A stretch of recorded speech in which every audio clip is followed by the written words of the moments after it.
राम राम राम राम राम राम राम राम राम नारायण नारायण। संबंध। पूर्व श्लोक में भगवान ने कहा कि परा प्रकृति ने अपरा प्रकृति को धारण कर रखा है। उसी का स्पष्टीकरण करने के लिए अब आगे का छठा श्लोक कहते हैं। एतद् योनिनि भूतानि सर्वाणीत्युपधारय अहं कृत्स्नस्य जगतः प्रभवः प्रलयस्तथा। अपरा और परा इन दोनों प्रकृतियों के संयोग से ही संपूर्ण प्राणी उत्पन्न होते हैं, ऐसा तुम समझो। मैं संपूर्ण जगत का प्रभव तथा प्रलय हूँ। व्याख्या। एतद् योनीनि भूतानि,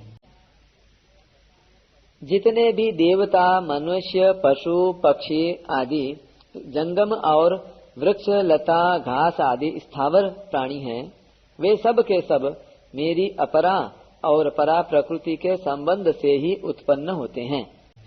टिप्पणी। एतद् योनीनि भूतानि पदों का अर्थ है एते अपरा परे योनि कारणे येषाम तानि, अर्थात अपरा और परा ये दोनों प्रकृतियां जिनकी कारण हैं, ऐसे संपूर्ण प्राणी।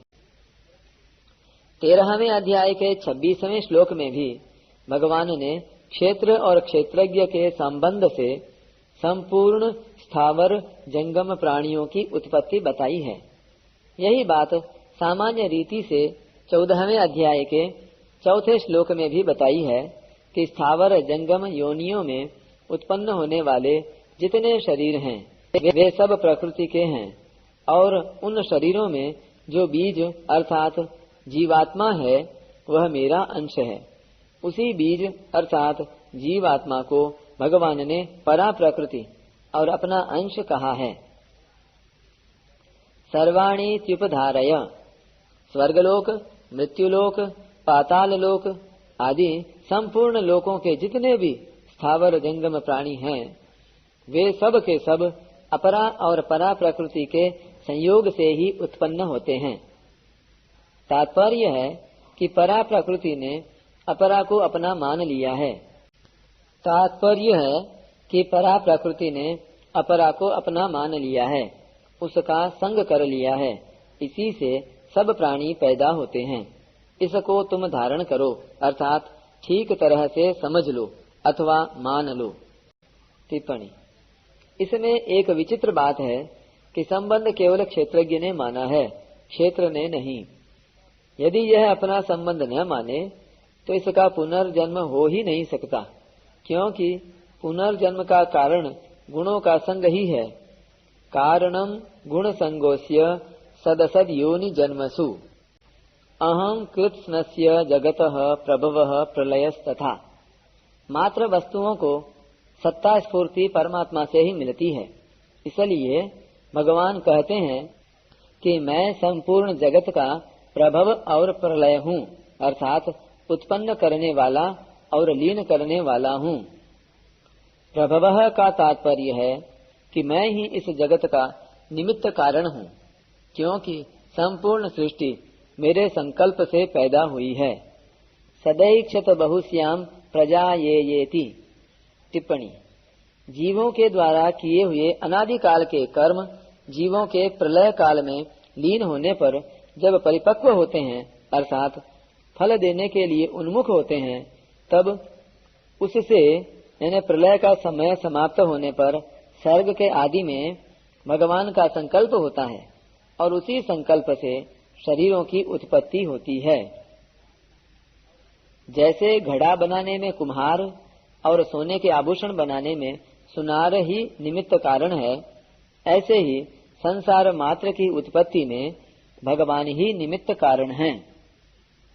प्रलय कहने का तात्पर्य है कि इस जगत का उपादान कारण भी मैं ही हूँ क्योंकि कार्य मात्र उपादान कारण से उत्पन्न होता है, उपादान कारण रूप से ही रहता है और अंत में उपादान कारण में ही लीन हो जाता है।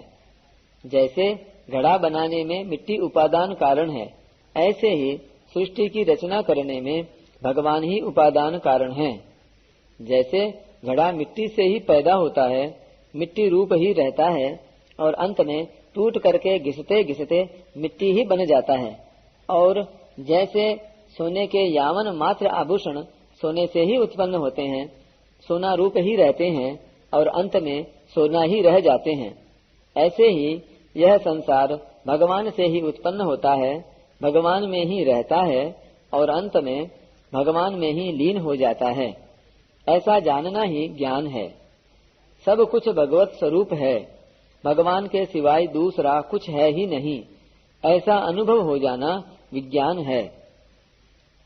कृत्स्नस्य जगतः पदों में भगवान ने अपने को जड़ चेतनात्मक संपूर्ण जगत का प्रभव और प्रलय बताया है। इसमें जड़ का यानी अपरा प्रकृति का प्रभव और प्रलय बताना तो ठीक है, पर चेतन यानी परा प्रकृति अर्थात जीवात्मा का उत्पत्ति और विनाश कैसे हुआ?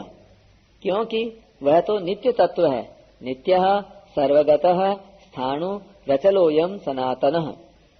जो परिवर्तनशील है उसको जगत कहते हैं, गच्छति इति जगत। पर यहाँ जगत शब्द जड़ चेतनात्मक संपूर्ण संसार का वाचक है। इसमें जड़ अंश तो परिवर्तनशील है और चेतन अंश सदा सर्वथा परिवर्तन रहित तथा निर्विकार है।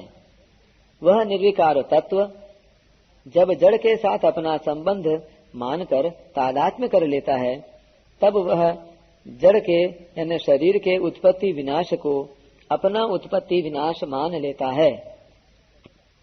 इसी से उसके जन्म मरण कहे जाते हैं। इसीलिए भगवान ने अपने को संपूर्ण जगत अर्थात अपरा और परा प्रकृति का प्रभव तथा प्रलय बताया है। अगर यहाँ जगत शब्द से केवल नाशवान, परिवर्तनशील और विकारी संसार को ही लिया जाए, चेतन को नहीं लिया जाए, तो बड़ी बाधा लगेगी।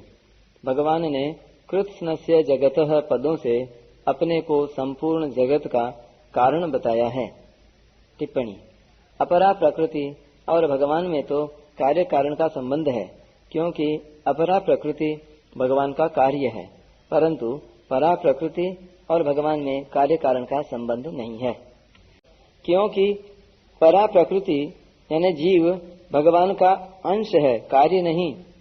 इसलिए अंश अंशी की दृष्टि से ही भगवान जीव के कारण कहे गए हैं, कार्य कारण की दृष्टि से नहीं। अतः संपूर्ण जगत के अंतर्गत स्थावर जंगम जड़ चेतन सभी लिए जाएंगे। अगर केवल जड़ को लिया जाएगा तो चेतन भाग छूट जाएगा, जिससे मैं संपूर्ण जगत का कारण हूँ यह कहना नहीं बन सकेगा और आगे भी बड़ी बाधा लगेगी। कारण कि आगे इसी अध्याय के 13वें श्लोक में भगवान ने कहा है कि तीनों गुणों से मोहित जगत मेरे को नहीं जानता। तो यहाँ जानना अथवा न जानना चेतन का ही हो सकता है, जड़ का जानना अथवा न जानना होता ही नहीं। इसलिए जगत शब्द से केवल जड़ को ही नहीं, चेतन को भी लेना पड़ेगा।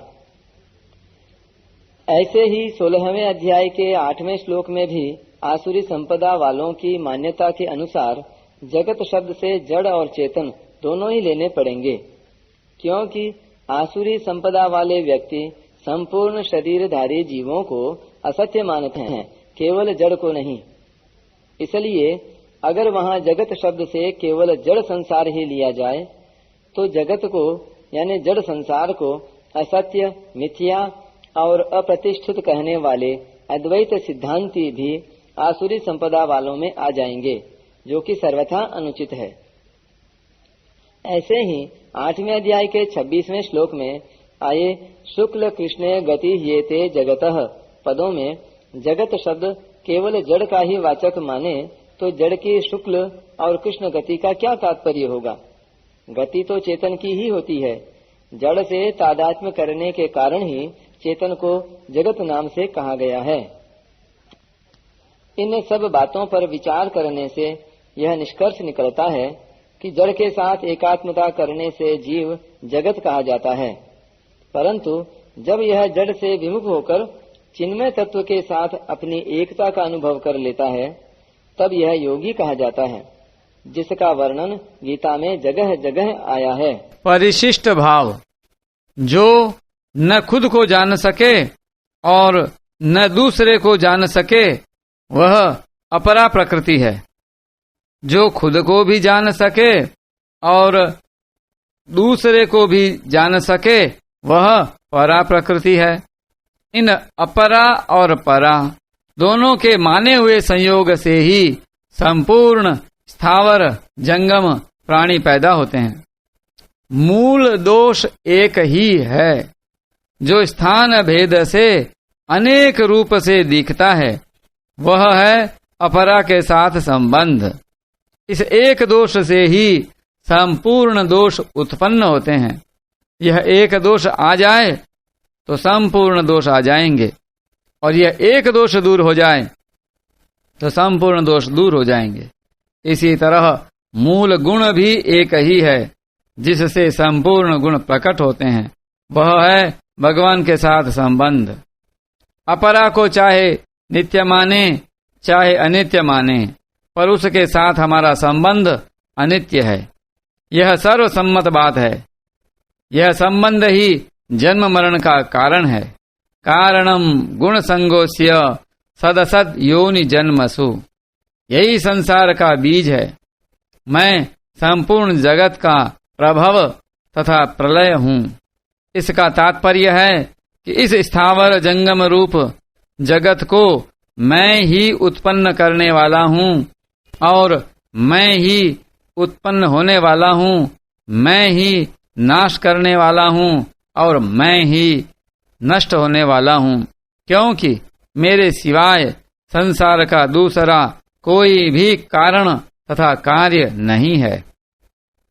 अर्थात मैं ही इसका निमित्त तथा उपादान कारण हूँ। अतः जगत रूप से मैं ही हूँ।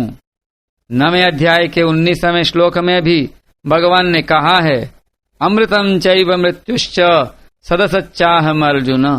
अर्थात अमृत और मृत्यु तथा सत और असत भी मैं ही हूँ।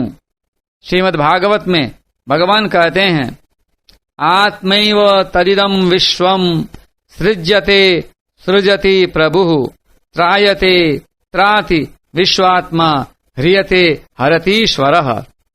जो कुछ प्रत्यक्ष या अप्रत्यक्ष वस्तु है, वह सर्वशक्तिमान परमात्मा ही हैं।